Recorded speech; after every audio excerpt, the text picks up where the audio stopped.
Well, let's get this out of the way right from the get-go. Whoa, whoa. Hey guys. You like it? Yeah. It's good. You look great. You look a baby face. Yeah, I shaved. It was for a Halloween costume, and if you do your math, you kind of find out how long it takes for me to do a video. Let's dive into the music of this album.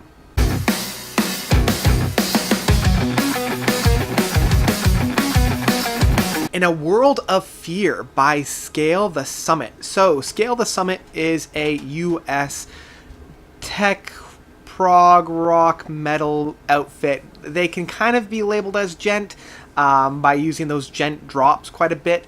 But the thing that I love about Scale the Summit is that they're not 100% relentless, over the top, overblown all the time.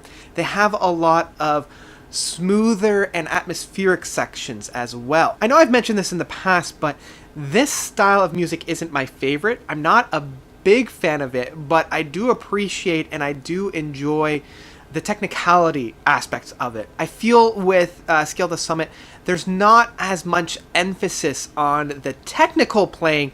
There's a lot more of servicing the songs that they're producing. We don't have as fast-paced and we don't have as crazy over the top, but what we end up with is music with a little bit more soul, with a little bit more spirit. And now we find ourselves with their 6th studio album of In a World of Fear. And this is the 2nd album I've heard from them, The Migration being the first. Right from the beginning with Mass, we're put into this atmosphere and this world that we have. The one thing that I really enjoy about this particular piece, especially right from the start, is it takes its time a little bit. It really settles in that foundation of the music, and it's the blending of the guitars that I really appreciate. It's not just like a mad dash to the finish line. They actually take their time with it. And a lot of the time they're playing in a major key, which is a breath of fresh air. And I know gent has been starting to move towards that. I think the influences from such bands like Between the Buried and Me, which predominantly stays in the major chord, starting to bleed themselves into bands like this. And it's felt here and in a very positive way. And with Astral Kids, it does follow very similar to Mass, and that is one thing that I've noticed within this album, is that there's not a whole lot of wiggle room when it comes to the actual songs on here. At some points I do wish for just a little bit of change ups, and that is always one thing that I know going into albums such as this, that it's just going to kind of be on the one track. And the one thing that really is apparent on this album is just how airy it is. Like, the album artwork on here, it really does a great job of presenting us with what we're going to find, because it's almost like you're up in those hilltops and you're surrounded by just a vast landscape of air.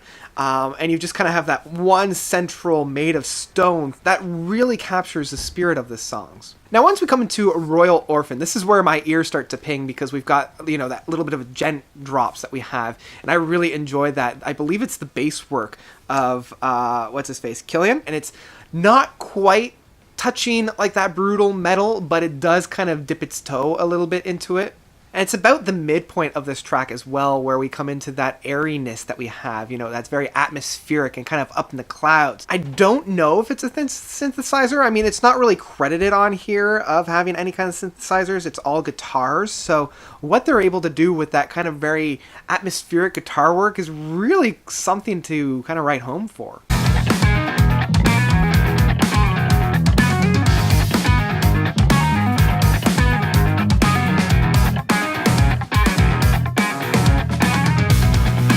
And it's not really until we get to Witch House where we get that meaty type of playing, and that's where my ears again start to pick up.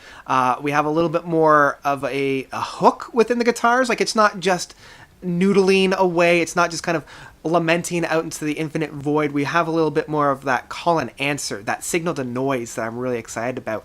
And it's a little bit of a shame that we have to wait until like the halfway mark to really get to something like that, but it's still quite worth the wait once we get into Witch House. And by far, this is the heaviest track we've had up to this point. Once we get into that midsection, we have that really fast-paced guitar work.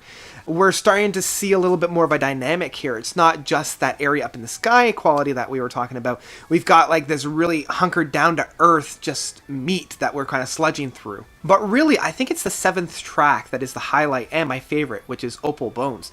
This guy just goes places. This is the track that combines the two aspects of the band beautifully.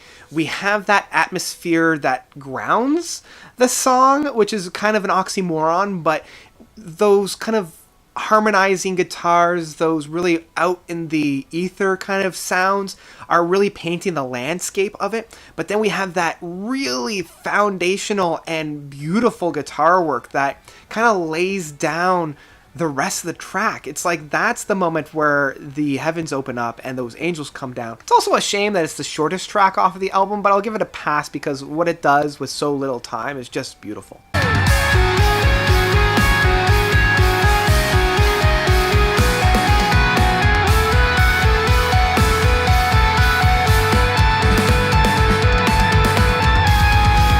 Now, the other song that I really particularly enjoy, because I'm going to skip over a couple, is The Goddess Gate. Oh man, what they are able to do with this. This is that like brutal plain style, but it's the combination again of the heavenly sounds with the brutality here. Here we have this overlaying guitar note that's kind of careening over everything. We got that, and then like underneath it on the bottom we have that really intense and fast-paced guitar, that so it's like the two are bypassing one another, and it creates such a great landscape of sound.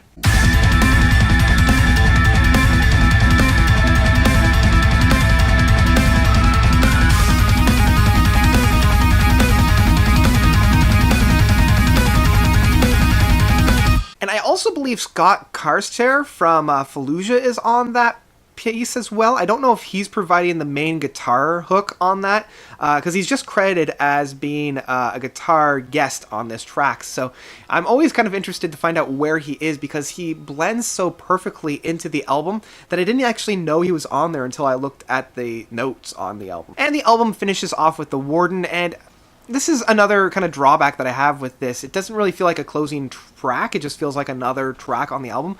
Whenever the album ends, I'm expecting for, again, a punctuation, like a good closing piece, but I never really got it. So I don't know. It was a little strange in my mind. So overall, for a genre of progressive rock that I'm not a big fan of, I still enjoyed this album quite a bit. I don't think I'm going to be listening to it too much, because I think there are only 2 or 3 songs off of this album that I really will go back to. Opal Bones, Witch House, and Goddess Gate are the only 3 tracks that I really gravitated to and really grabbed onto. The rest just kind of hunkered into that center plane and didn't really move too much from there. I think for people that dig this style of music, they're really going to dig this album. And actually, this is a good introduction to what this style of music can offer. So it's a good entry point as well. Overall, though, I would probably recommend streaming this album. Again, for me, it didn't have enough to really grab onto and hold onto. I had a fun time while I was in it, but I didn't really find myself really thinking about the music outside of maybe Opal Bones and Goddess Gate. So that's about it from me. What did you guys think of In a World of Fear by Scale the Summit? Did you love it? Did you hate it? Whatever you thought, let me know by commenting down below. Thank you guys so much for watching. You guys are definitely the best. And until next time, notes out.